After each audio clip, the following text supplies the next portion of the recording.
So on said ne fe ayo. Ne fa ayo and so dear when Yankupon aka na abamu. Oba policy. Sofo Kumchacha. Or so look alike. Then Yankupon and Aduma will nearly such a waffle. Or no quantity as in him. And ya walk can some hall on some time and it's a day and I'll catch also for Kumchacha to see what. Udi, Miss Ragana, a funny gun at TF was an woman phantom. Yes, it's a cocramo. One fell so be soon when saw. One fell so dear sour, a bishop. Kumchacha baby, I will be and Cratway, young farmer. Where Jimmy, who sank a penny dear, a June Ayana a fool, said June Ufu Juma, and Camanyansa, a boat him. But also no a June ban, a banner body, I say, ma nitrino. Eti enina ama nitrino no said ye nitrino aya kokwa wokwa saa na adwene mu nso so aya kokwa wokwa nti ama na adwene mu no emu aya ha nyansa bia enim da bia me kasa nso so a masam ni se so nyansa ni kasa no wato pressure anase wato adwuma ama nkwasiafo bi te se Kumchacha because Bible class de wakwasia se no yamfa ma no Kumchacha ye kwasia eye jimifuo wo ye pastor sa wo enya atrodifo pastor ni bi anya alagajiri enya Kumchacha nya atrodifo pastor ni bi anka wo bebo se so that enkanani bachi amani nua ba no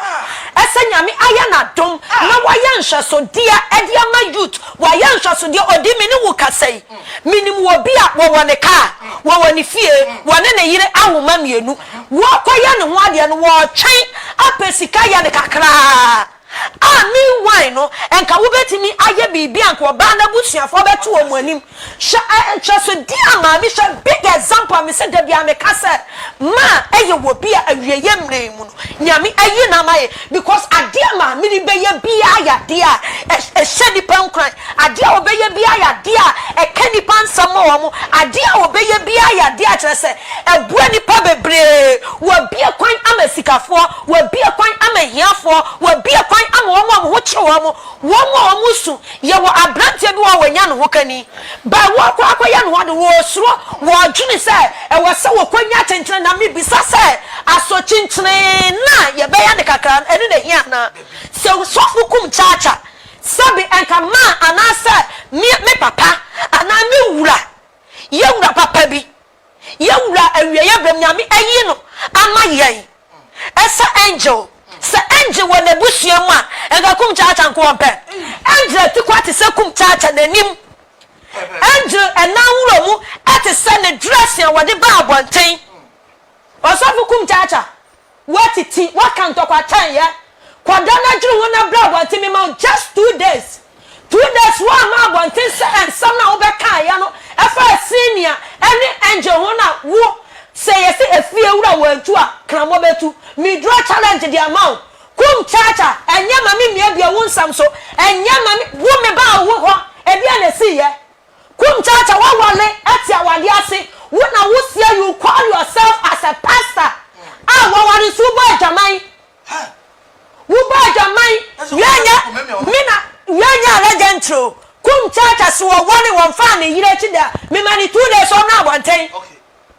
one na abonten ada na moya katasu mu aso wo kata wo dia so ba abonten ababie mu na moya Bible asam na ka se motro mojo enya me so no Kumchacha wo ya motro mojo wo ya motro mojo wo ya nyaachom wo ya pesamin kuminya because ma me na mo adwaman ma me ne papa no amo adwaman ko ma fa wo papa ko ma fa wo papa wo na wo ba tran dia wanya Kumchacha wonim hu anka wo sra pro Kumchacha wo yire wunya fenti na wutimi nyini mpie na wo sori a wo mia nyankrofo youth our office Kumchacha sa wo yire wo ya fank wo yina pie e ka wo yire wo ya fank wo pie ka ndi ni be ni wachi wo say miwura yewura na nyame yi na maye angel papa bi wo so wa be set example anwo o eye jealousy o eye bayi o ena Kumchacha eti se Kumchacha so obi ena awro ne mpabo ahwa wo ya fo mento sabe wo ya fo wajimi Ghana fo mo obi amfafo ameka bibi sa wonten ko kwasiasam ne nsem pia Kumchacha aka enka wo bia maka ye date mo so mo ma ya kwan mama 2 days and na we say just the beginning me ma 2 days say brabontin be pacho brabontin wukum chacha ki ya cha ka wo sin ka wanyini ka wadwene mu do enka ne ka ye ka abaso bobia pa ka wo de be ma angel because enka ye ma mi so wa how ni atiti a okomu rumba say sabi prejudice a ma kwatie ba kumekuno na kwatie pimpim ebesie no eti aboa sa mama part wo busuam wo ye wunua ba wo ye wo maami a ka wo be hye se wonko atiti ene wo hawo mu odi sam wonko so hawo nim ntu atiase na wo sori a wo da wo sie se wa ware kra no wo sa fa o hirachi wo sa fa na chi asa akọ miamia because of nyame enipa na bawa na wayi no awiayam na musa wonya hwosode ema wiase nyina ema wiase ehu no eya wuya ama wo ho wa betra wunyansa because wo yakotobonku oba betia ya santoa abeto pressure amamu adifo amusimo ya akesefo ka asem bi na ye mede pa o se enjirasiama wa set record bi adiama ene emema e wo se ye wade ba ma bi ho na wo hie wadefo wo hie wo bi asebe ne ho ofe wo kokoko wade no kra no wo de ne se wo ye nyema bo bi me mede eyen ne tin wodi je ye wo masikafo bebre apremafo se waba na waba beto se wo bi enemy din komo no wo ka even just yesterday me free man honum na me do fiempo ye pakia na obi free me was married see and I see yes was married only ni kunu awutu o wo mo afie mo chance kakra ya ade ane kase simple but deep agene no yes say agene no anya adwuma ni pagia no ebre eti Ghana fo sa agene no anya adwuma ni pagia no ebre enu ntina na ye maame ne ye papa no nyame ayi wo amaye wo bema ni china wo absem embema wo represent Ghana bema nyina ya shanso dia any especially adifo akasefo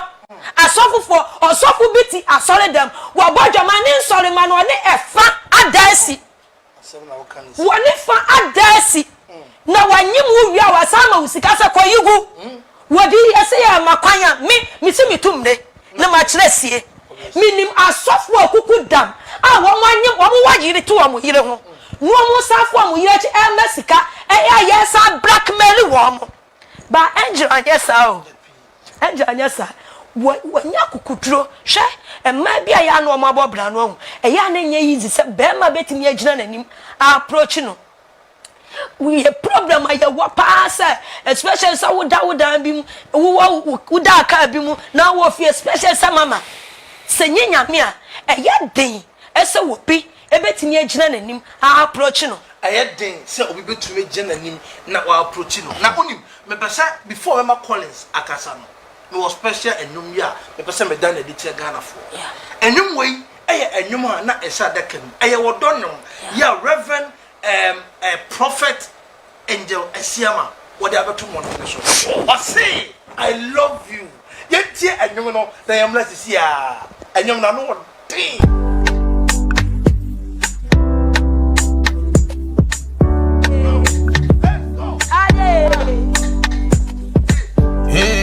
Angel Siama Agrada Odono enyene wie Odonti Seminam jamu kura mente